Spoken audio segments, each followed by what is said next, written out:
from Proposition v Douglas Fox. He's been a sex worker and activist for both the IUSW and Harlots Collective for 10 years. Okay.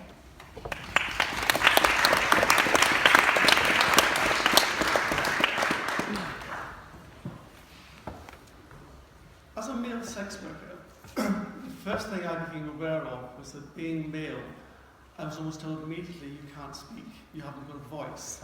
This is a women's issue. And seriously, sex work is not a women's issue. But the fact we discuss it as a women's issue tells us much about our society and how we view women.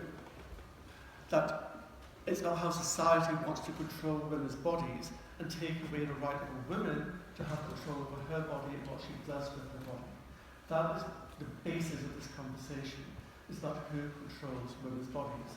But sex work itself is male, female, it's trans, there's a whole variety of sex workers out there.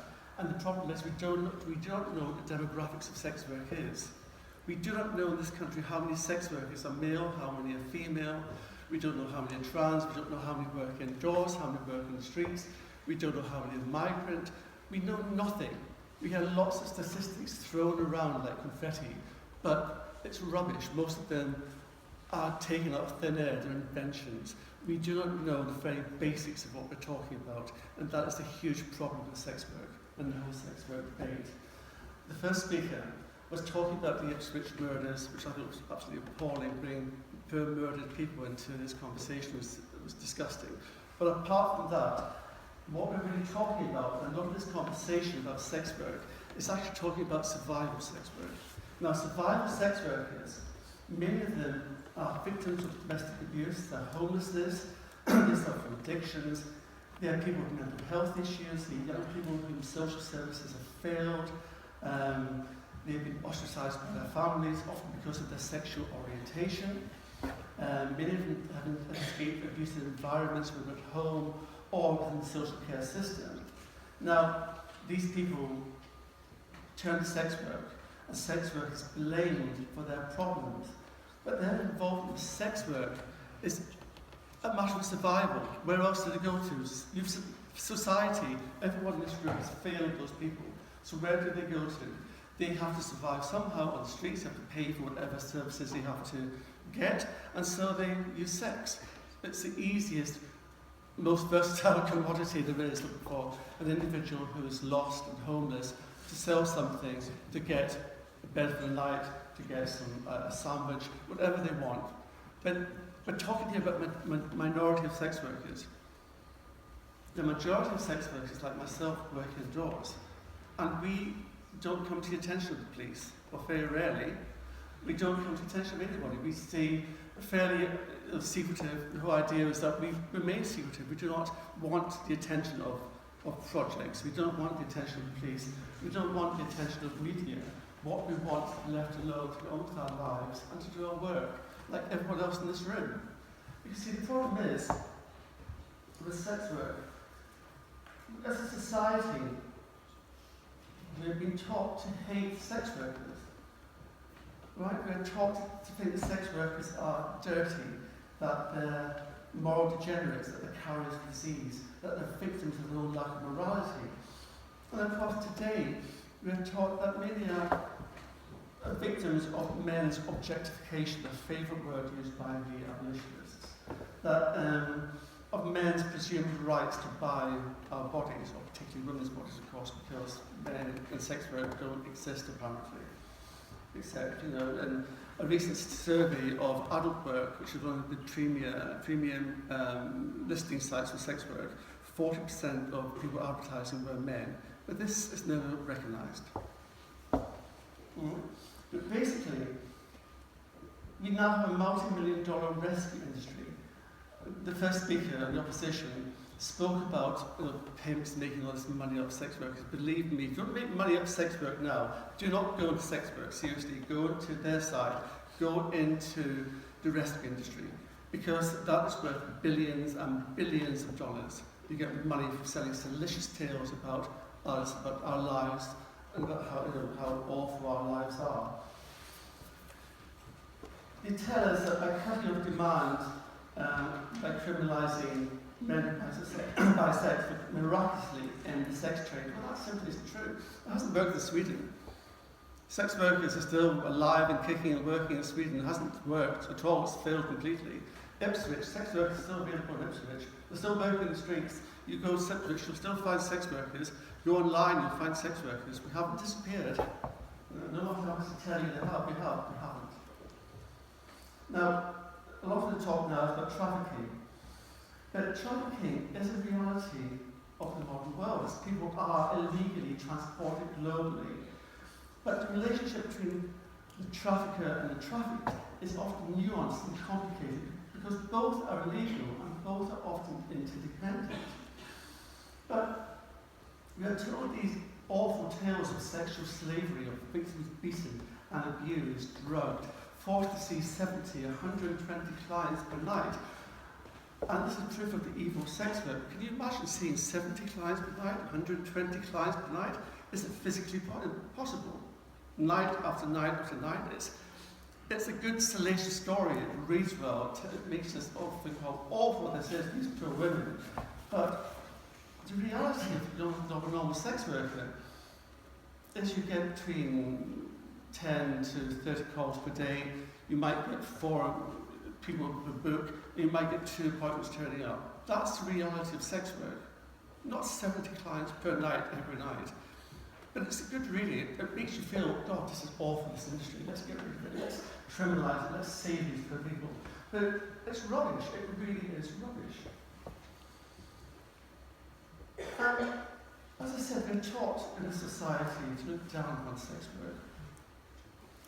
But, think about it. We're looking down on people. What's sex work? It's consensual sex between 2 consenting adults. That is what sex work is. It's myself offering a service for a fee, and you're paying a fee for me to provide that service. That is essentially what sex work is. Nothing more complicated than that. That's what sex work is. But of course, the problem with the sex worker is that sex work makes you think, doesn't it? Makes society think. It challenges how society thinks about sex. How you think about love, how you think about relationships, and sex sort of says, and sex work blows up this myth that we have in society that sex is about attraction, it's about getting married and having babies and love ever after. And the reality of our lives, that sex is much more complicated, and sex workers cater for your complications. Everyone in this room has a complicated sexual life, I presume, of some sort. And sex workers exist to provide the illicit answer to your fantasies. That's why we're here. That's our job. And so, how does the law actually affect sex workers? Right? I can tell you so many. The only way a sex worker can be legal in this country is working alone. But I can tell you so many stories of sex workers working alone who are visited by the police, our saviours, who will then tell us to move on. Right? And they'll tell us to, well, if you don't move on, we'll tell your landlord. Or if you're working in a hotel, we'll tell the management and move you out. I mean, I know personally sex workers, friends of mine, who have had this happen to them on several occasions, been moved on from one place to another, simply because the police don't want them there. But it did no harm, not hurt anybody. Right? The law in England and Wales prevents 2 sex workers working together for sharing a flat if they are running a brothel. Now, the brothel keeping in this, the law for brothel in this country are quite serious. They can involve a fine, they can involve you going to jail, they can involve the seizure of your assets, which means basically houses, cars, monies, whatever are seized. If the police decide they're going to raid you, it's quite often for the police to humiliate sex workers and drag them outside in their underwear. This happened recently in Edinburgh and recently in Soho, where the police decided, say they were looking for trafficking victims. Never found any. They rarely do ever find trafficking victims. But there's an excuse, because especially if you're a foreign sex worker, then it's automatically assumed by the police that you're trafficked. But what the police are doing are making you a presumption because you're foreign. So it's a form of racism, really. You're a foreign sex worker, well, you must have been trafficked. You can't possibly be here, working on your own free will. There must be someone behind you sort of taking all your money. But as I said, the relationship often between migrant sex workers and migrant people coming across this country to work is so common these days. And I was asking you, if you're a Romanian, plumber, a Polish plumber, you're a Thai manicurist, is she trafficked? Are they trafficked? So why should we presume, because you're selling sex, that you are trafficked and you're being forced and coerced? And again, I've known sex workers who have been technically trafficked. They're technically across here illegally. They technically paid people traffickers. But they argue that they earn enough from sex work to pay, to keep themselves in this country. They're sufficient to send money home to their families and to pay their traffickers. Both are illegal, remember, because these are working here illegally. People are brought in here illegally. Both are interdependent. Now, if you reported these sex workers, they would be probably deported back to the country where they came from.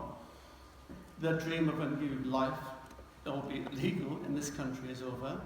Will they stop in their own country and be deported back to? No, they will automatically try and get back to the UK. Because if you're from a poor eastern country coming to the UK, it's good money. You can earn a lot more money here than you can in Romania or Slovakia or any of these countries in Eastern Europe. You earn a lot more money in the UK, so that's why they come. So, if I have a reason to ask you to support tonight's House calling for liberalisation and criminalisation, is that by doing so, you're actually recognising sex workers as people. You're recognising us as human beings with rights. And that's all what sex workers want. They want to recognise as ordinary people doing a job. We might disapprove of it, but doing a job and wanting rights and respect. Thank you.